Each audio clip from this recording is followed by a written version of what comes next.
You think Joey Drew built a dream? Nah, he built a nightmare.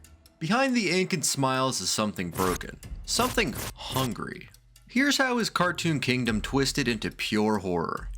Joey Drew wanted his cartoons walking around, shaking hands, maybe even running the studio. So what does he do?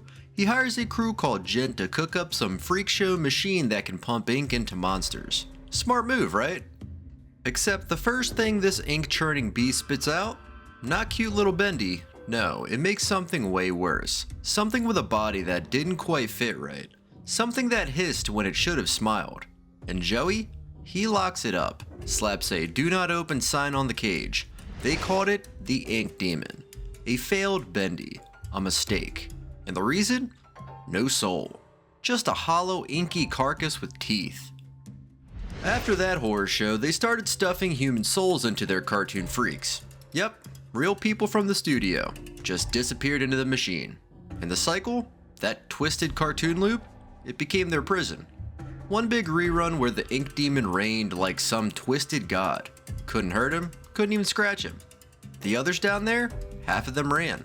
The rest dropped to their knees. Some worshipped him, like Sammy, the nutjob who thought the demon would set him free. Yeah, he got his freedom. A fast track to being ink splatter on the floor. In Boris and the Dark Survival, later called Bendy Lone Wolf, Boris is just trying to grab a sandwich or two and dodge the ink freak crawling through the walls. It's not survival, it's a damn horror show. And then Henry shows up, not the real one, an ink version. This puppet cranks the ink machine back on and boom, the demon is up and crawling through vents like he owns the place, which, let's be honest, he kinda does.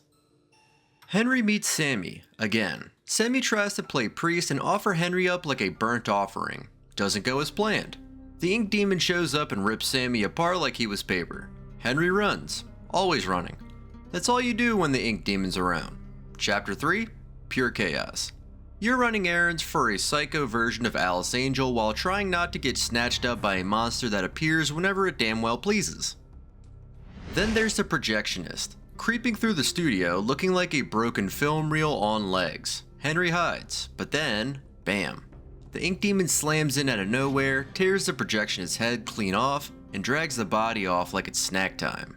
Doesn't even look at Henry, or maybe he does. Who knows with that face. Later, Henry digs through the film vault. Surprise, the demon's already raided it. Typical. Then he finds the lair, a monstrous altar built around an even bigger ink machine. This is it, the den of the devil. Projectors play old Bendy reels. Joey Drew's voice echoes like a mad preacher talking about life, creation, and how all the monsters are what's left when the lights go out. When the tickets stopped selling, when the next big thing came along, only the monsters remain. Shadows of the past. It's all romantic until you realize he is the reason these things are crawling around. The demon sheds the cartoon skin. He's done pretending. He's pure nightmare now. Beast Bendy.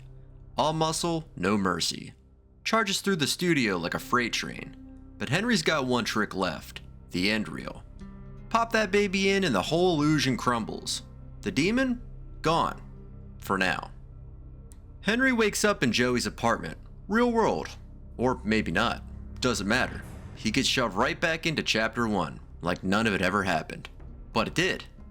Next time we see the ink demon, Joey's dead. Nathan Arch is poking around the ruins of the past trying to restart the brand. His son Wilson gets obsessed, finds the machine, starts fiddling with the cartoon world like it's his backyard science project. Wilson captures the demon. Yep. Puts him in chains with the help of some freaky things called keepers. They try to eliminate him, but surprise surprise, the demon won't die. Instead, they shrink him, force him into a tiny, more emotional version of Bendy. Less teeth, more tears. But the ink's still there, still waiting. And something tells me he won't stay small for long.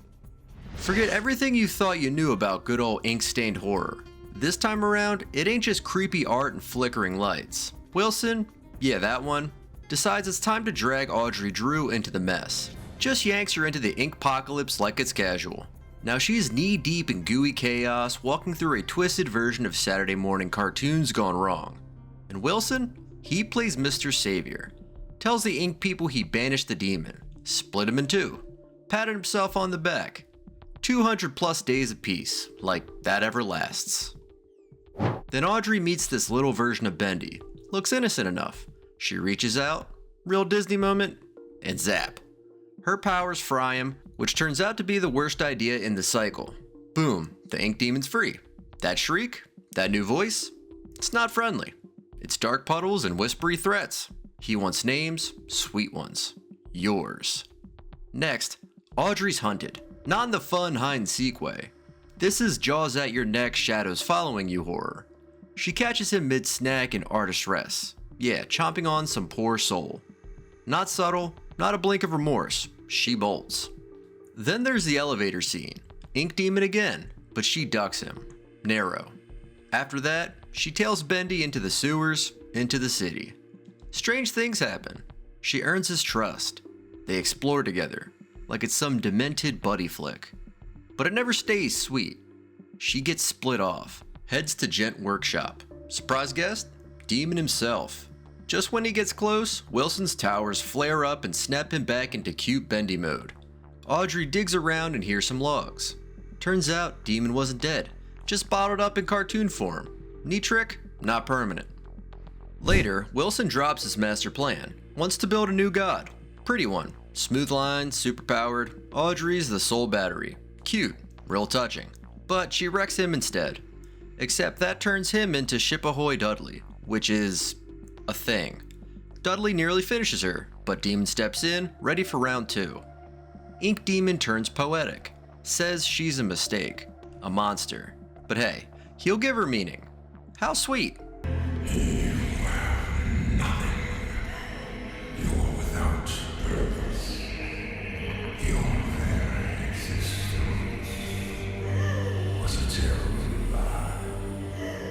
You're a mistake. A monster. Like me. Then they fuse. Aubrey and Demon become Beast Bendy. Massive, terrifying, pissed. Memory Joey shows up for a pep talk. Some garbage about pencils and dreams. Ink Demon knocks Joey out, Audrey snaps, grabs control of her beastly bod. Time to wreck house. Full rampage mode. Limbs and rage. Allies show up, even Henry. They hit play on the end reel. Demon's toast. Again. Cycle resets. Audrey's back in the real world with Bendy. Cute. But hey, how long till it all spills over again? So next time the lights flicker or your TV goes snowy for no reason, might be nothing. Might be them. Again. If you hear ink bubbling behind the walls, don't open the door. Just smile, pretend it's normal. Audrey did.